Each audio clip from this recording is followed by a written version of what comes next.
Mohon maaf, ternyata Bapak Raden Mas Ramadi Bagus belum hadir, sehingga mungkin pemaparan langsung ke materi dari Ibu Dr. Arsandi Wulandari MA. Ibu belum ini. Santai mawon gitu teman-teman, nanti kalau ada pertanyaan bisa disimpan untuk ditanyakan pada sesi tanya jawab setelah pemaparan materi. Dan kalau bisa para penanya jangan terlalu banyak gitu. Biar yang lainnya komandan. Oke, monggo Ibu. Matur nuwun wektalipun. Assalamualaikum warahmatullahi wabarakatuh.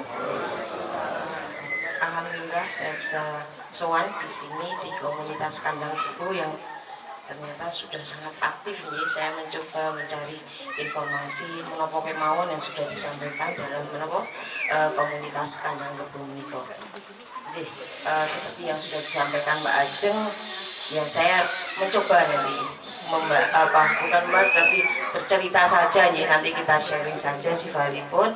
Terus apa-apa yang saya sampaikan ini saya mencoba dudah informasi yang mungkin masih terkunci semulanya. Karena apa? Karena apa yang saya potret di sini, apa yang saya ungkapkan di sini didasarkan kepada manuskrip. Jadi saya hanya akan bercerita apa yang ada di dalam manuskrip ini. Manuskrip apa? Manuskrip naskah Bapak Ibu sampun pirsa awujud buku kuno nggih ingkang mawi aksara Jawi yang nanti akan kita baca bersama, istilahnya begitu. Utamanya karena kita bicara tentang 200 tahun perang Jawa, terus kita fokus tentang Diponegoro. Kita akan melihat cerita apa sih yang ada di dalam SB 169. Naskah SB 169 menika wau sebenarnya koleksi dari Museum Sono Budoyo. Tebalnya sekitar 750 halaman. Aksaranya apa? Ya karena konsep naskah adalah karya sastra Jawa yang diserat dengan aksara Jawi. Ini full dengan aksara Jawi, seratan tangan. 750 lembar dengan seratan tangan. Dan kalau dilihat fisik, monggo mungkin bisa dilanjutkan Mbak tayangannya pun sekedar tentang ini sebentar sedikit tentang Diponegoro yang akan kita bahas. Bapak Ibu pasti sampun pirsa semua beliau siapa, adalah putra Habib III dengan nama Raden Mas Surojo waktu itu sebelum Asma Habib III. Kemudian beliau juga kakak dari Habib IV, lain ibu dengan Diponegoro. Dengan Habib IV itu beliau beda ibu karena Diponegoro itu adalah putra selir. Lajeng nama kecil beliau adalah Bendoro Raden Mas Mustahar, yang kemudian pada usia muda itu balik itu diparingi asma Raden Antowiryo. Itu yang akan kita lihat di dalam naskah SB 169. Sebelumnya sedikit saya sampaikan, bisa ditayang berikutnya Mbak. Kisah Diponegoro itu sebenarnya ada di dalam banyak manuskrip. Seperti tadi yang dilantunkan, 2 lantunan tembang tadi sudah, wah ini menado sekali. Ini naskah-naskah yang diserat Diponegoro di Manado, di Pengasingan. Nah, saya akan mencoba melihat dari sisi yang lain. Jadi Diponegoro itu dipotret oleh Diponegoro sendiri dalam Bapak Diponegoro yang Manado tadi seperti dilantunkan. Kemudian dipotret juga di dalam naskah yang berjudul Babat Ngayogyakarta yang akan kita bahas saat ini. Itu karena beliau itu perang Jawa itu 1825-1830 itu pada masa naskah Babat Ngayogyakarta yang akan kita bahas ini justru diproduksi masa HB6. Sudah berjarak 40 tahunan dengan perang Diponegoro. Lajeng Babat Ngayu Diponegoro juga bisa dipotret di dalam Babat Kedung Kebo nggih, mesti asring mireng. Diponegoro mesti identik nek Kedung Kebo, Babat Diponegoro Menadon, Menadon ya karena diproduksi di Manado. Kemudian Babat Ngayu Yogyakarta sendiri dan masih banyak yang lain. Artinya bahwa cerita tentang Diponegoro itu bisa beraneka. Karena naskah ataupun teks yang memuat cerita tentang Diponegoro itu sendiri beraneka. Siapa yang menyerat itu juga pengaruh. Di mana dia diproduksi itu juga pengaruh. Siapa yang memprakarsai penulisan meniko itu juga berpengaruh. Terus saya bisa matur di sini bahwa kisah Diponegoro itu banyak cerita, banyak versi, saya tidak akan banyak cerita tentang ini. Saya mau fokus di Babat Ngayu Yogyakarta saja. Ini yang memuat cerita Diponegoro. Babat Ngayu Yogyakarta HB45 kode 1 SP169 koleksi Museum Sono Budoyo. Menika wujudipun Bapak Ibu bisa mirsani nggih. Dados wujudipun tasih aksara Jawi. Tadi saya matur tebalnya sekitar 750 halaman. Kemudian mereka sampun cover sekarang sudah lama ya, sudah dibenahi begitu ya, sudah tercover baru. Nah, Babat Ngayu Yogyakarta seperti saya matur dengan wujud yang seperti itu ditulis tahun 1868. Ya, 1868 dan disalin kembali 1881.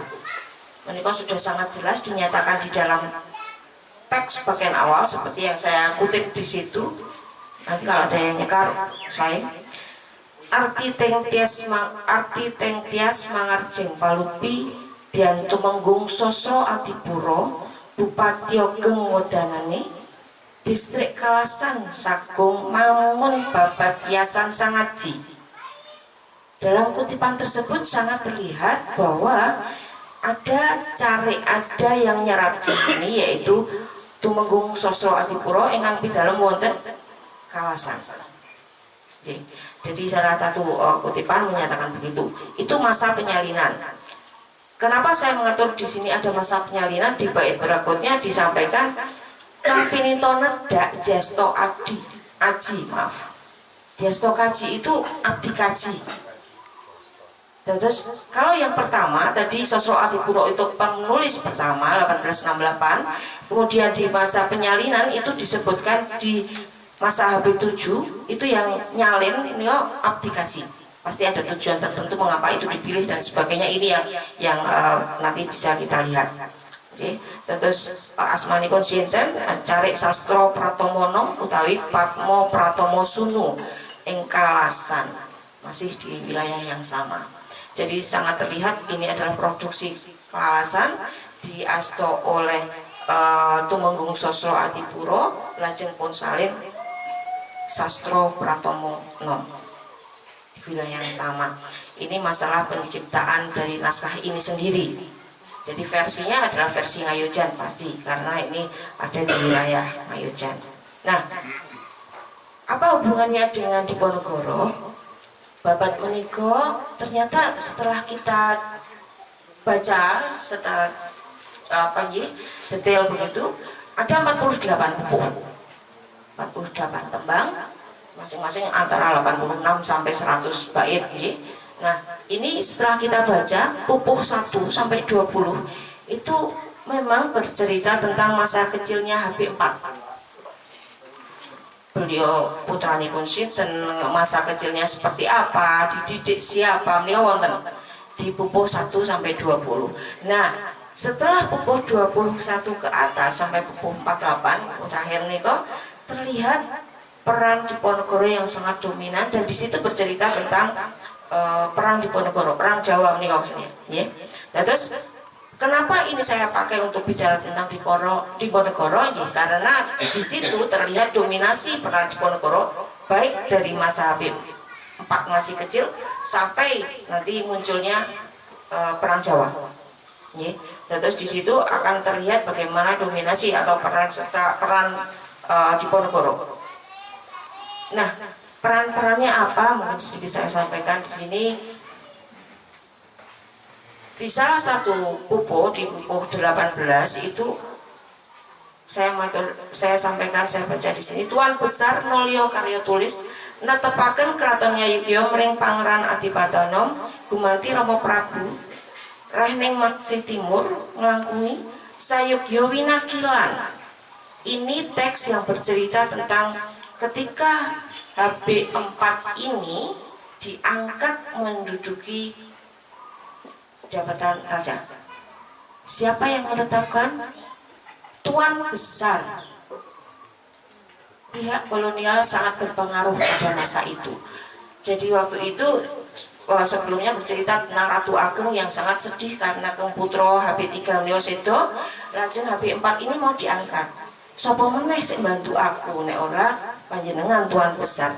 Jadi terlihat sekali bagaimana kolonial dan bangsawan waktu itu sangat klik gitu ya untuk mengatasi politik, mengatasi kesejahteraan di masa itu. Nah, sinten ingkang dados wakilipun?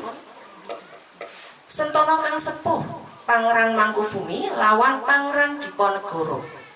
Mulai muncul di sini. Pangeran Diponegoro itu diangkat menjadi wali dari HB4.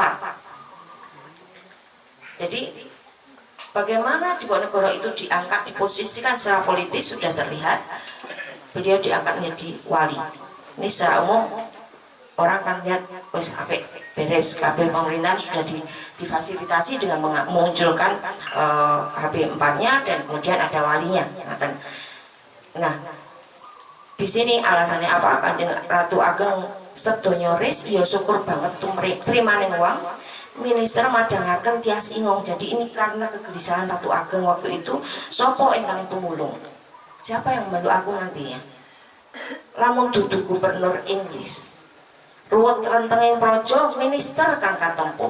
Jadi kalau ada permasalahan di dalam kerajaan nanti ternyata siapa yang bantu saya lagi kalau tidak dibantu oleh gubernur Inggris ya dalam hal ini. Nah kemudian asmanipun gubernur Garnam waktu itu ya. Ini terlihat bagaimana kita melihat campur tangan dan kliknya pemerintahan masa itu. Kemudian setelah selesai dipastikan, oke, saya tetapkan Diponegoro yang menjadi wali dari HB4. Ada peresmian. Gambar-gambar yang saya ambil di sini, alhamdulillah, ini gambar yang kemarin dipakai untuk menopo. Kita mencoba memvisualisasikan teks.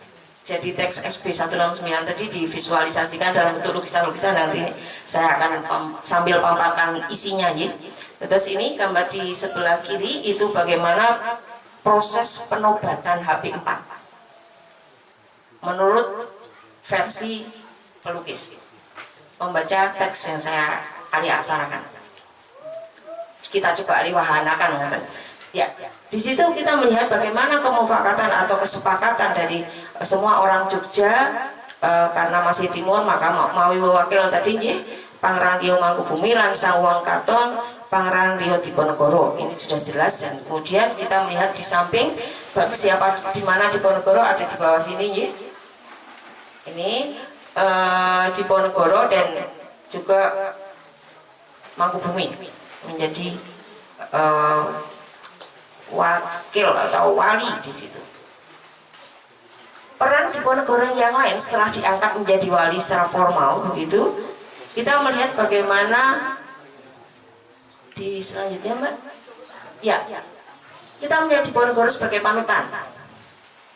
Ternyata ini sudah muncul di bagian awal di babat Ngayogya Katon tadi. Ada teks yang menyatakan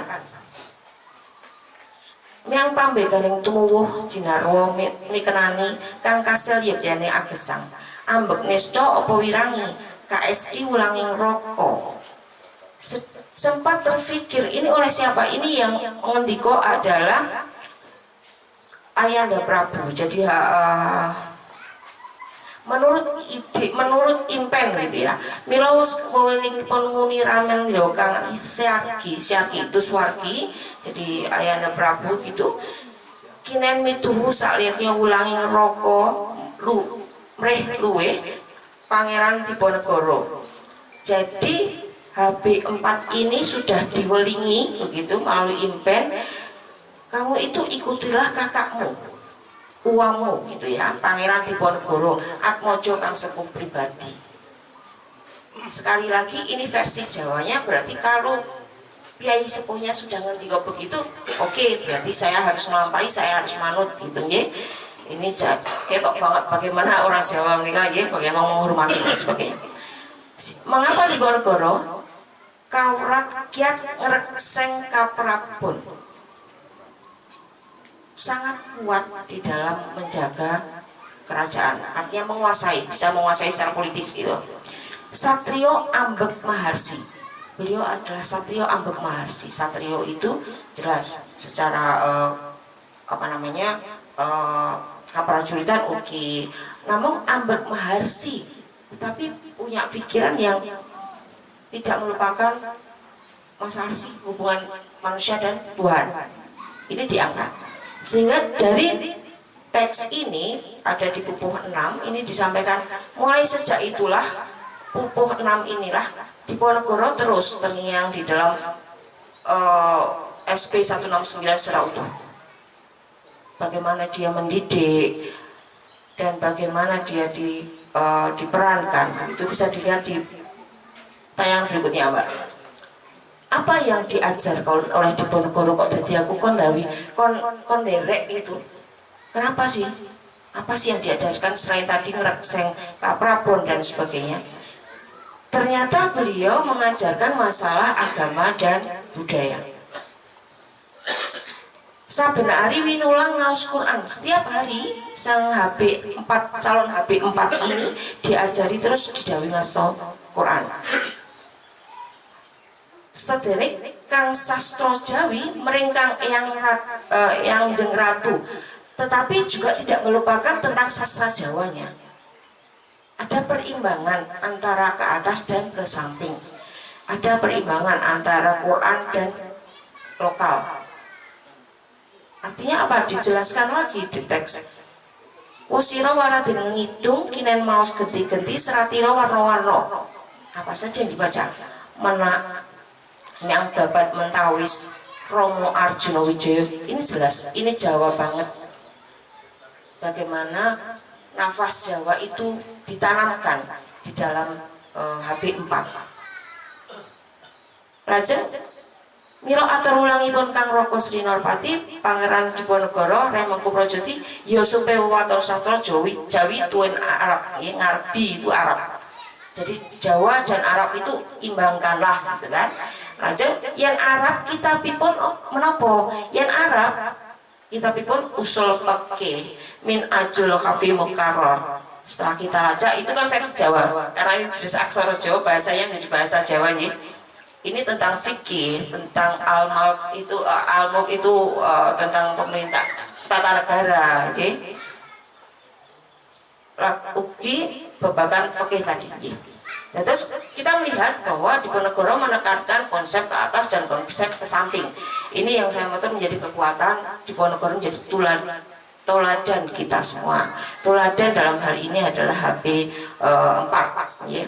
Nah, selain menikah, kita juga akan melihat bagaimana tiba-tiba ketika semuanya sudah damai, sudah sejahtera, HB4 belajar dengan sangat menikmati itu konsep budaya, konsep religi itu disalirani atau itu muncul di dalam diri. Tiba-tiba mulai ini bermunculan bagaimana peletihan-peletihan ini yang kemudian intrik-intrik ini mempengaruhi HB4 melalui cerita apa? Misalnya saya melihat di sini ada dinyatakan ramalan kita slim. Jawa kalau dengan ramalan kita nggih.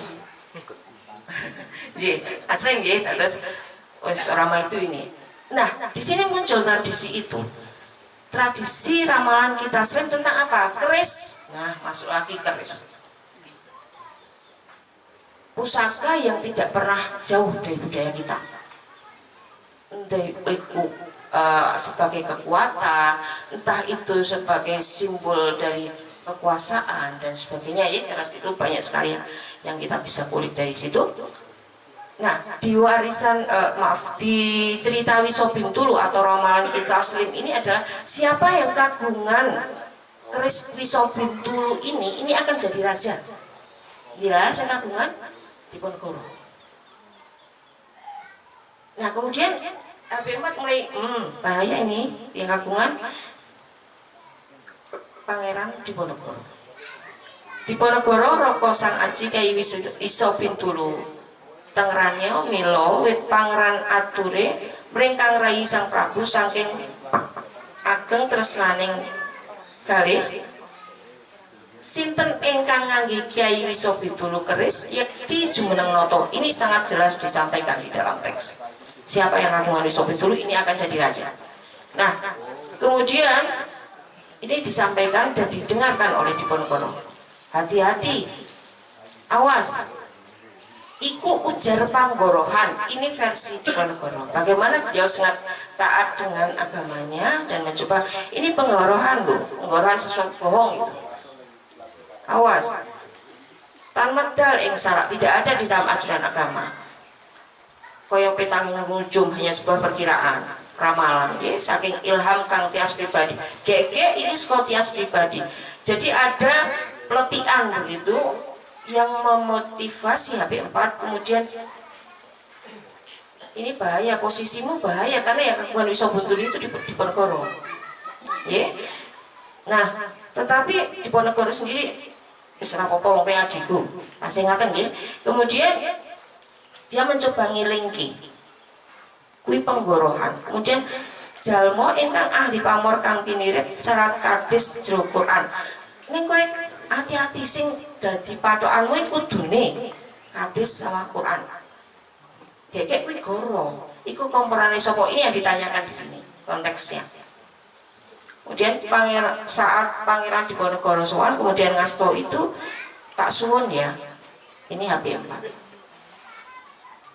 Karena sangat sayangnya dengan adiknya, dia ya wis arep mbok asto monggo dinyatakan Sang Narpa ngendika Kang Mas lamun pareng karsi duwung panduka Kang Mas Kyai Wiso Bintulu kula suwun dipun relaaken. Rela ya, tak minta gitu.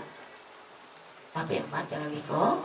Dan di situ sudah terlihat salah satu intrik bagaimana kompor-kompor ini mulai muncul di lingkungan Diponegoro ya. Nah, selain cerita itu juga Diponegoro mulai terasa ini. Saya tuh jadi wali, tapi kok orang nate dijak rasan. Ya, di situ muncul foto Diponegoro ketika marah gitu. Panguskino kemino gelariro yu.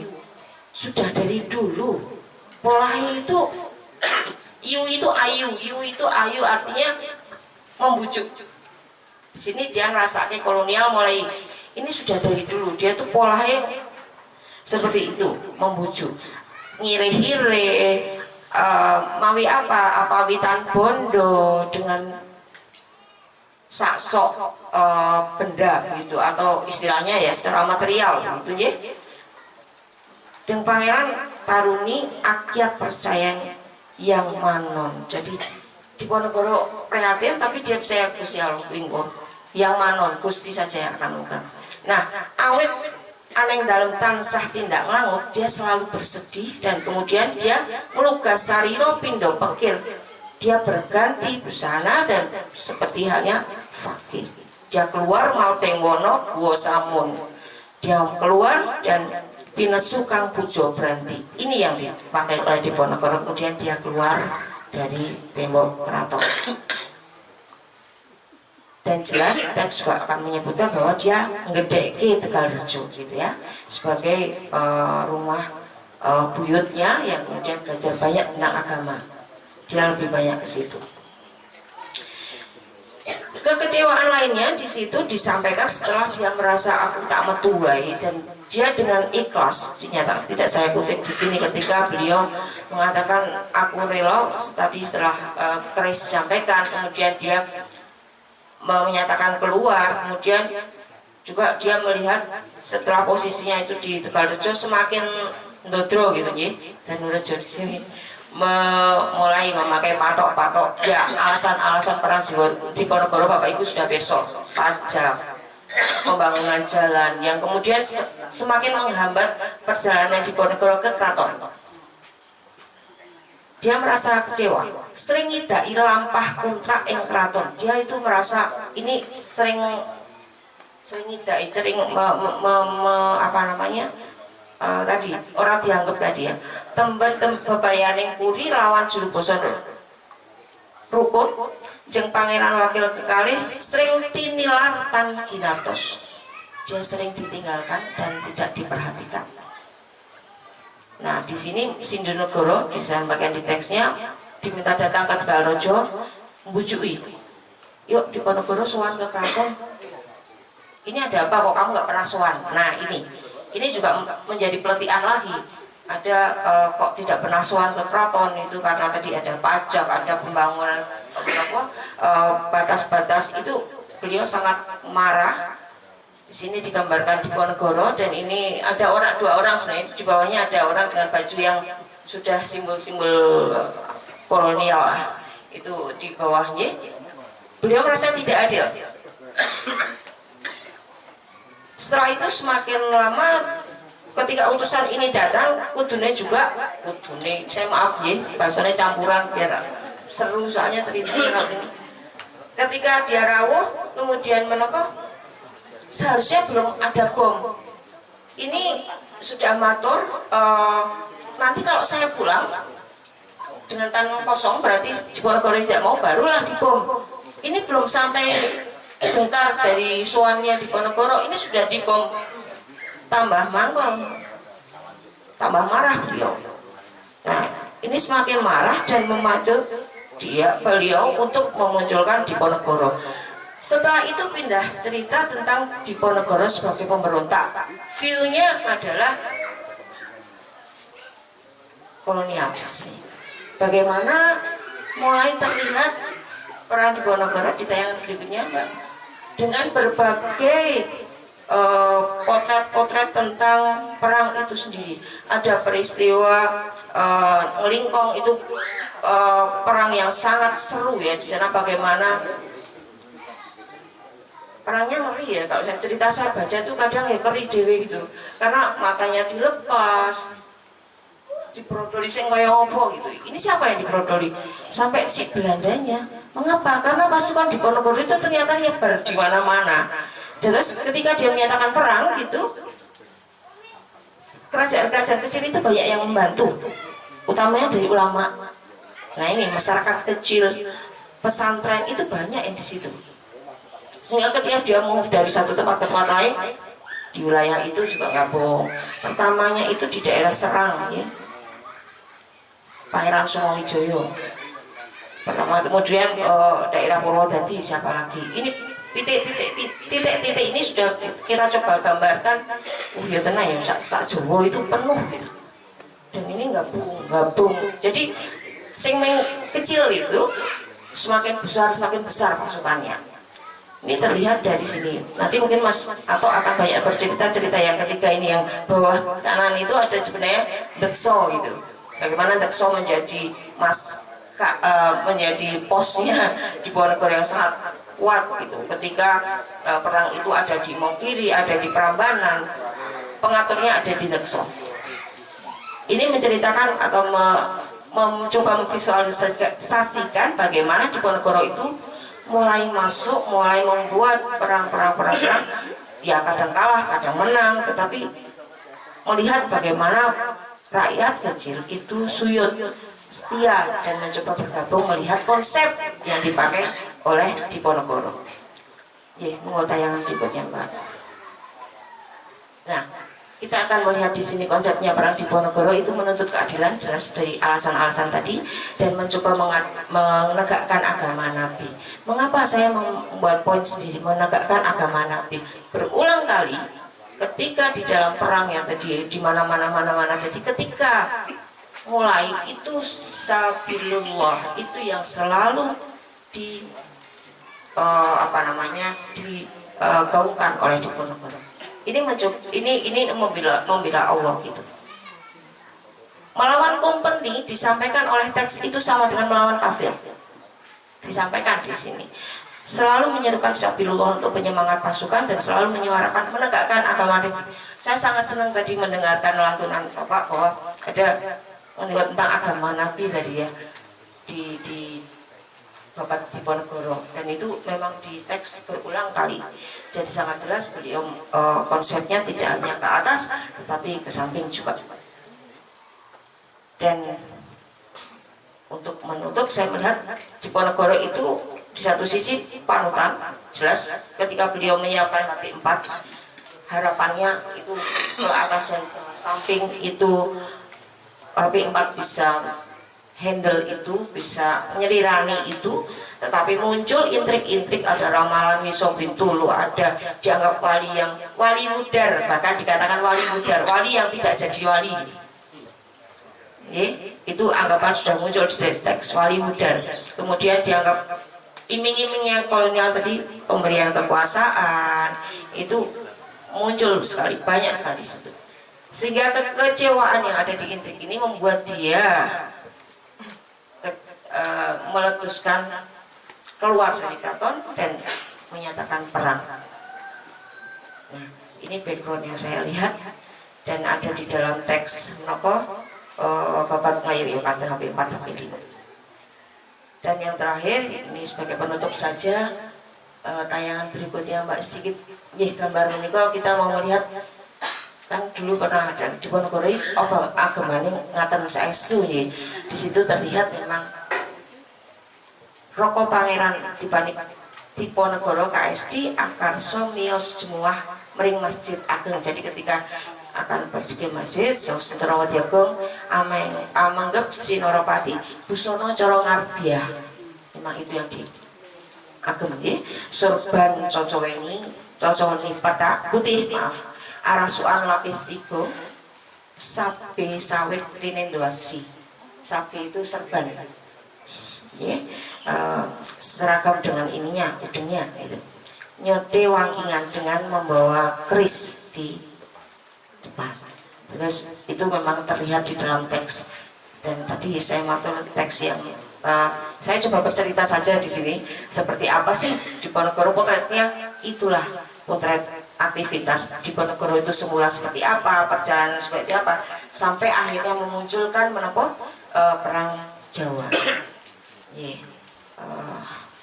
Terakhir ini kau daftaripun. Sementara itu yang bisa saya sampaikan Bapak Ibu, semoga menjadi cerita yang bisa menginspirasi dan ternyata memang beliau adalah toladan bagi kita.